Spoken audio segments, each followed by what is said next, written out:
नमो भगवते वासुदेवाय नमः। ओम नमः शिवाय। कामिका एकादशी, श्रावण मास की कृष्ण पक्ष की एकादशी। सावन महीना भगवान महादेव को समर्पित है और एकादशी विष्णु जी को समर्पित है। और सावन के महीने में जो एकादशी आती है उसको कामिका एकादशी कहते हैं। इस एकादशी में पूजा करने से आपकी सारी मनोकामना पूर्ण हो जाती है और आपकी जिंदगी हरी भरी हो जाती है सावन की जैसे। आज मैं आपको कामिका एकादशी की बहुत सरल तरीके से पूजा बताने वाली हूँ। एक चौकी लेंगे, एक लकड़ी की चौकी लेंगे, उस पे पीला या केसरिया कपड़ा बिछाएंगे और उसके बाद हम पूजा आरंभ करेंगे कामिका एकादशी की। इसके बाद हम तिल लेंगे, तिल का एक आसन बनाएंगे यहाँ पर और गणेश जी को विराजमान करेंगे।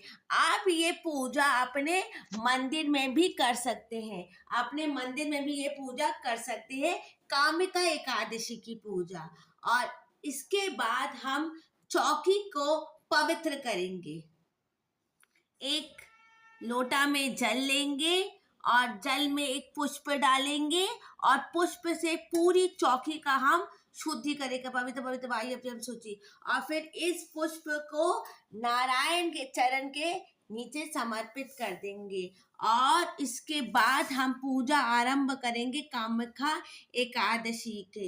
एक और पुष्प लेंगे अपने हाथ में और संकल्प करेंगे, अपना गोत्र बोलेंगे। विवाहित हैं तो पति का गोत्र, विवाहित नहीं है तो पिताजी का गोत्र बोल के ये पुष्प प्रभु के चरणों में समर्पित करें। चौकी में हमने महादेव और पार्वती जी को भी रखा है क्योंकि सावन की एकादशी है। सावन महादेव को समर्पित है, पार्वती जी को समर्पित है, इसलिए हमने महादेव को रखा है चौकी में। बहुत शुभ एकादशी है कामिका एकादशी, बहुत शुभ है। कल एकादशी है और परसों सावन का सोमवार है। सावन का तो आपका 2 दिन व्रत रहेगा। अगर आप 2 दिन व्रत नहीं कर सकते, 2 दिन आप फलार खा के व्रत कीजिए। और आप पारना भी जो करेंगे एकादशी का, जो आप करेंगे 10 तारीख को सोमवार के, वो भी आप अन्न मत खाइएगा, आप फलार खा के ही पारना करेंगे एकादशी का। तो 2 दिन अगर आपका व्रत पड़ रहा है तो 2 दिन आप फलार खा के व्रत, फलार में फल नहीं, आप सेंधा नमक भी खा के पूरा व्रत कर सकते हैं। जय श्री कृष्णा, राधे राधे। पूजा आरंभ करेंगे। श्री गणेशाय नमः, श्री गणेशाय नमः। गणेश जी को कंकु चढ़ाएंगे, कंकु चढ़ाएंगे। उसके बाद तिल छीटेंगे, तिल छीटेंगे, गणेश जी को तिल छीटेंगे और हम पूजा आरंभ करेंगे। एकादशी की पूजा है, चावल निषिद्ध है, चावल रखा भी नहीं जाता चौकी पे। और उसके बाद हम पूजा करेंगे विष्णु जी और लक्ष्मी जी की और साथ में महादेव की पूजा करेंगे। सावन भी है, आप लड्डू गोपाल की भी पूजा कर सकते। चंदन चढ़ाएंगे, माँ को भी चंदन चढ़ाएंगे, कंकु चढ़ाएंगे माँ को। उसके बाद महादेव को भी चंदन चढ़ाएंगे, महादेव के समस्त परिवार को हम चंदन चढ़ाएंगे। गणेश कार्तिक के आप इस चित्र का भी पूजा कर सकते हैं। आपको काले से गणेश जी नहीं बिठानी हो, हम सबको पूजा करेंगे। उसके बाद कंकु लगाएंगे, महादेव की पूजा करेंगे क्योंकि सावन का महीना है तो चौकी में महादेव बैठे, उसी चौकी में हम कामिका एकादशी पूजा, अलग से आपको चौकी बिठाने की जरूरत नहीं है। पुष्प चढ़ाएंगे भगवान को। गणेश जी को कलावा चढ़ाएंगे। उसके नारायण और लक्ष्मी जी को कलावा चढ़ाएंगे। आप जनोई जोड़ा भी चढ़ा सकते हो। महादेव के समस्त परिवार को कलावा चढ़ाएंगे, आप जनोई जोड़ा भी चढ़ा सकते हो। विष्णु जी और लक्ष्मी जी को हम कलावा चढ़ाएंगे, बीच में तोड़ा नहीं जाता कलावा को। विष्णु जी और लक्ष्मी जी को कलावा चढ़ाएंगे।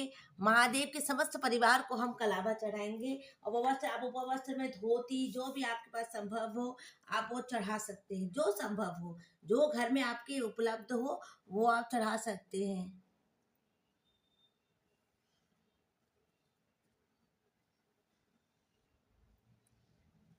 समस्त शिव परिवार को हम कलावा चढ़ाएंगे।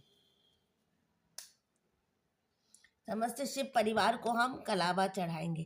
आपके पास जो उपलब्ध हो, गृहस्थी के साथ पूजा की 2 बार एकादशी आती है, एक पूर्णिमा की एकादशी आती है, एक उसकी एकादशी आती है, अमावस्या के 2 बार एकादशी होती है, ज़्यादा शाम को पंख से नहीं होती है। तो गृहस्थी के साथ जो निप जाए ये वो एकादशी आपको करनी चाहिए। देखिए हमने भगवान को कलावा चढ़ाया है, विष्णु जी और इनको भी हमने कलावा चढ़ाया। आप जनोई जोड़ा भी चढ़ा सकते हो, आपको जो उपलब्ध है वो चढ़ा सकते हो। उसके बाद पुष्पों से हम श्रृंगार करेंगे,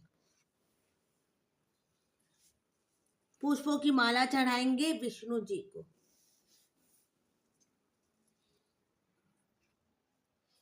पुष्पों से माला चढ़ाएंगे विष्णु जी को और लक्ष्मी जी को। बड़ी सी पुष्प की माला लीजिए तो समस्त भगवान आ जाए, उसके साथ अलग अलग फूल आपको ना चढ़ाने पड़े। बड़ी सी पुष्प की माला से पूरा हम श्रृंगार करेंगे। सावन का महीना है, फूल बंगला बनाइए, श्रृंगार कीजिए प्रभु का।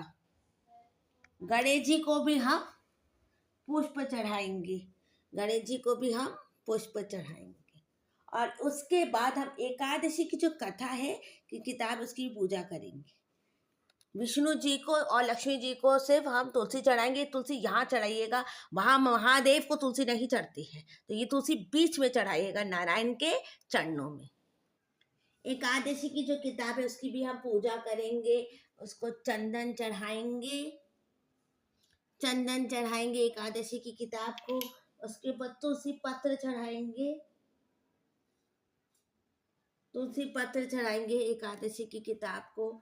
और उसके बाद हम तिल छीटेंगे, तिल छीटेंगे, तिल चढ़ाएंगे। और तिल चढ़ाने के बाद कथा बोलेंगे, हाथ में तिल लेकर कथा बोलेंगे।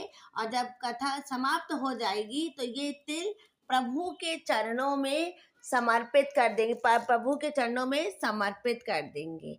सावन मास की एकादशी, कामिका एकादशी, जो मास महादेव को समर्पित है, उसकी एकादशी 2 दिन व्रत है। मैं आपको फिर से बता देती, पारण आप नहीं करेंगे, पारण आप सिर्फ अन्न से नहीं करेंगे, फलार से करेंगे। इस पर दान भी सिर्फ फलार का ही होगा और भोग भी सिर्फ फलार का होगा।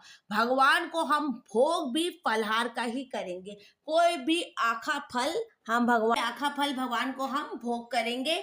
इसी फल का हम प्रसाद लेंगे और इसी प्रसाद को ग्रहण करेंगे। जो एकादशी में भोग करे वो हमेशा फलारी भोग करें, क्योंकि उसका आप प्रसाद ग्रहण कर सके। अब इसके बाद हम आरती करेंगे। अब हम आरती करेंगे। ओम जय लक्ष्मी नमना, जो भी आप कर सकते हैं। क्षीर सागर में बैठी एकादशी, एकादशी भैया एकादशी, जो भी आपको आरती आती है। ओम जय जगदीश हरे, फिर ओम जय जगदीश, स्वामी जय भक्त जनों के संकट चरण में दूर करे। ओम जय जगदीश हरे, तुम पूर्ण परमात्मा, तुम अंतर्यामी, पार ब्रह्म परमेश्वर, तुम सबके स्वामी, तुम ओम जय जगदीश हरे, ओम जय जगदीश हरे। अब इस वीडियो को यहीं पर मैं एंड करती हूँ। कृपा करके मेरे चैनल को लाइक कर दें, सब्सक्राइब कर दें, और कोई छुट्टी हो गई है तो कृपा करके क्षमा कर दें। सावन मास की एकादशी, कामिका एकादशी। और प्लीज़ मेरे चैनल को सब्सक्राइब करें और मेरे शॉर्ट्स को देखें, मेरे वीडियो को सब्सक्राइब करें। जय श्री कृष्ण, राधे राधे।